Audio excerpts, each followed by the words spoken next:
Sir, there are some soldiers stopping us from getting the treasure. Who do they belong to? Let's figure out together on this episode of Harbor Master. After 7 years of the LEGO Pirates team and 2 different Imperial factions, the Redcoats were replaced in 1996 with the third and final Imperial faction of the original Pirates team. The Imperial Armada were soldiers modeled after the Spanish Conquistadors of the 16th and 17th century. They sadly only came in a few sets, but brought a very unique design to the Imperial faction. Instead of tricorns, the Imperial Armada had Morian helmets. Instead of the 18th century uniforms that the Imperial Guards and Imperial soldiers wore, they wore outfits based off the Spanish Conquistadors, which was definitely a change in look. Now the figures only had a few variations, but besides the helmets, they had one notable piece that was unique to them. This minifigure armor breastplate was chrome silver and only covered the front, unlike most other LEGO breastplates. This part would only come in 3 sets from this era, and 1 remake. Outside of that, it appeared in Dungeon, a Knights Kingdom 1 set from LEGO Castle. Imperial Armada was featured in a total of 9 sets. Unlike the other 2 Imperial factions, the Armada only had 1 small land base. This was the Armada Century. The set contained a small watchtower with an attached dock and crane for loading supplies, plus a small rowboat. This set was the only set to ever feature the 1x3x6 curved top door in green. The only non-rowboat ship was the Santa Cruz, which was a small schooner. In 2001, this set was remade again. It also was called the Spaniard ship and the Armada flagship. The ship had a small crane for treasure, a single cannon on a swivel, and a sail with the only print of the Imperial Armada logo on it. 1996's Shipwreck Island had Imperial Armada steering a small raft, and 1997's Pirate Ambush featured another Conquistador in a rowboat. Also in 1997 we got Buccaneers, a small minifigure pack, and Pirates Perilous Pitfall. Each set came with 2 more Conquistadors. Now 3 sets came with former Conquistadors. Skeleton Crew, Volcano Island, and Pirates Perilous Pitfall each came with a dead Imperial Armada that was represented by a skeleton with a Morian helmet. Sadly, the Imperial Armada sets would die with the LEGO Pirates theme, and wouldn't appear in any of the LEGO Pirates remakes. At least not yet? Come on, give us a remake, give us a remake! Thankfully though, they did return in some LEGO media, including 1998's LEGO Chess, 1999's LEGO Racers, 2007 LEGO Battles, and 2019 LEGO Legacy Heroes Unboxed. Now sadly, you can't buy many new pirate sets these days, but you can get decked out in LEGO Pirates merch like this shirt I'm wearing from Brick Monarch Shop.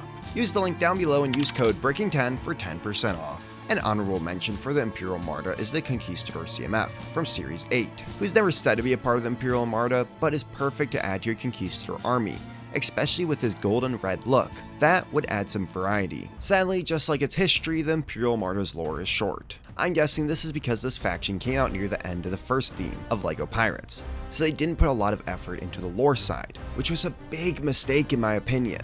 On the box flap of the Armada flagship, it says that the mission of the Imperial Armada is to protect the royal gold. Will they be able to withstand a pirate attack?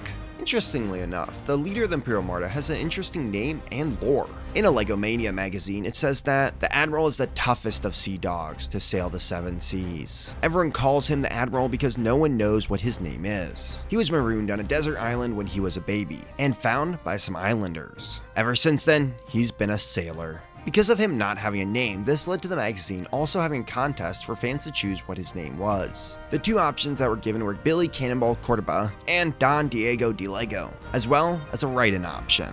The July through August 1996 issue merely listed 3 write-in names submitted by fans: Sir Sail-A-Lot, Don Juan Demented, and Chris Lego Columbia. Sadly though, LEGO never picked a name. But what better time than now? Comment down below which name you think the Admiral should have won. He also appeared in the 7th Circuit in LEGO Racers with his name just being the Admiral, and makes a cameo in LEGO Chess. Because of his bio, the Admiral's on very friendly terms with the Islanders. In the same magazine, King Kahuka calls him his friend. Later in that magazine, there's also a comic strip where the Admiral goes to save the Islanders from Redbeard's crew, but they turn out to be Redbeard's crew disguised as Islanders. In another Bricks and Pieces magazine, the soldier in the Armada Century is called Sergeant Speedy. On the same page, it names the Green Conquistador as Captain Valiant. He would later make a cameo in LEGO Chess and be a part of LEGO Battles and LEGO Legacy Heroes Unboxed, where he still had the same name. In LEGO Legacy Heroes Unboxed, he's given a description. Keeping spirits high on a long voyage can be an imposing task, but it's even harder to do when you're kind of a jerk.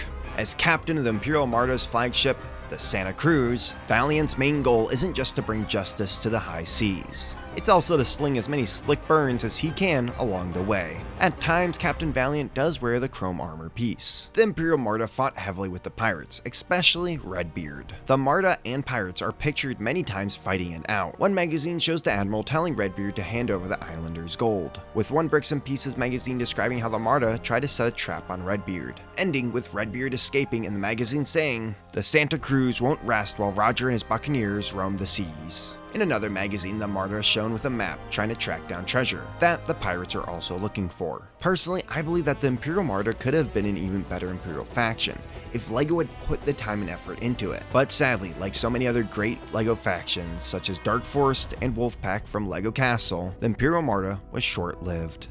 For the third and final Imperial faction, that is a wrap. But when it comes to the LEGO Pirates theme, there are many more stories on Harbor Master.